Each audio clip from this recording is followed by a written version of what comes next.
Hi, I am Dr. Carlos Orozco. I am the scientific advisor of Symphony Tree, and I'm here to talk to you about spinning energy. Spinning energy is a concept that was developed back in the year 650 before Christ by a person called Thales de Miletus. He was a Greek, and he's been given the honor to be known as the father of science.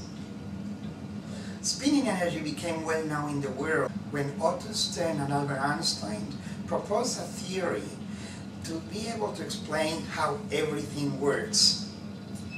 And this works simply because there is energy around us that is known as vacuum energy, or the energy of the vacuum. This is the energy that links everything with everyone else, and everyone else with everything else. This is the energy that nature uses to express itself in such a way that things can grow or things can become very, very small. All depends on the spin of that energy. So what is energy? Energy simply is. And it can be transformed into matter, and it also can be transformed into light. So when it's light, we talk about biophotons. When we talk about particles, we talk about matter. And this is one of the expressions of energy. I'm here to share with you the implications of spinning energy and how it's able to grow and connect everything with everything else and everyone with everyone else. So I hope you enjoy the presentation, and please sit back and relax, as this is going to be a very exciting way of introducing you to the world of quantum physics and the role of spinning energy in the world that we live in. Okay, how is spinning energy generated? Spinning energy is generated by rotation. Everything in this universe spins. And that means things rotate either clockwise and counterclockwise. What that means is that things can go like this, and this is of course counterclockwise, and things can go like this, and that is clockwise. When spinning energy spins counterclockwise, we get an effect towards expansion, towards making things that are very, very small extremely big. This is exactly what happens when there is a storm.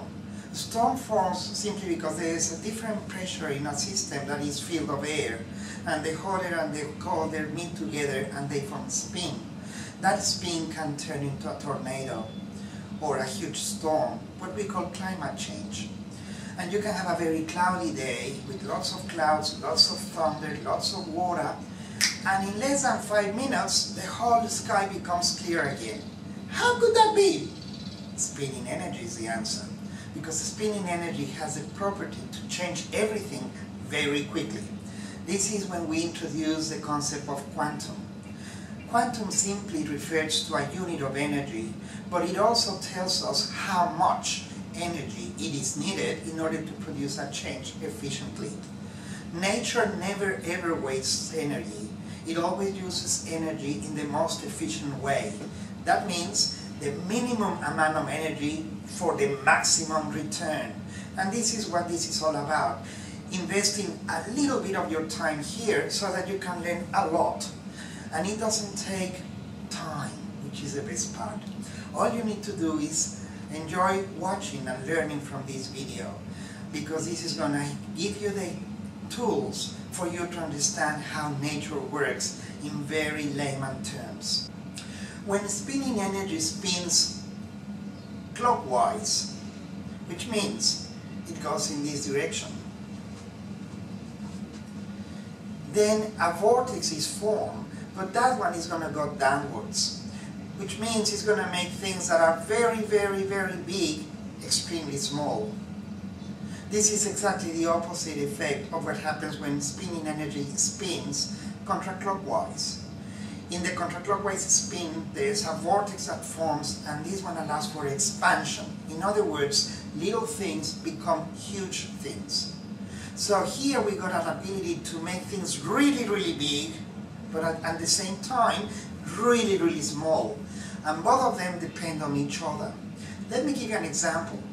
If I were to inflate a balloon, and I go like this, and the balloon expands, it is expanding because something else is contracting exactly at the same time. And what contracts are my lungs, so that I can put air through my mouth in order to inflate that balloon. And here we got the effect of both energies working simultaneously. One is allowing my lungs to shrink, and at the same time is allowing the balloon to inflate. And in nature, every single thing works with an and. When nature chooses between two things, it always chooses between this and that, and never this or that. Because when it chooses between this and that, it picks up both. When it chooses, that it never does, between this or that, the minute or the second it chooses that one, it has excluded this one. And nature never does that. Nature always has the ability to have both spins working simultaneously. And then nature can choose to use this 100% and this only 0%. And at another given time it will take 50% of that and 50% of that.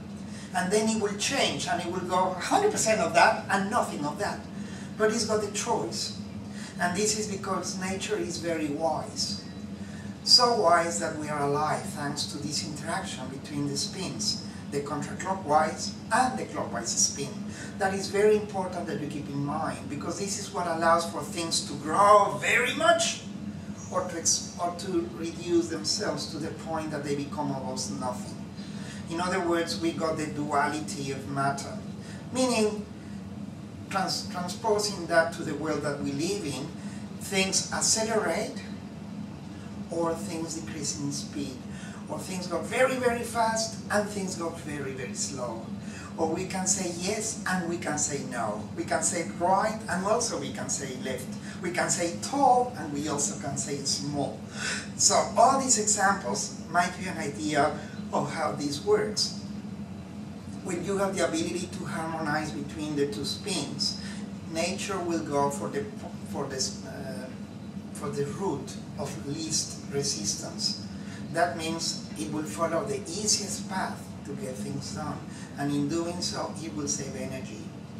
So energy works in the most efficient way to allow living systems to interact among themselves, and then that interaction will affect the environment that we are in, and at the same time it's affecting the environment that we live in, so that we can have an effect within.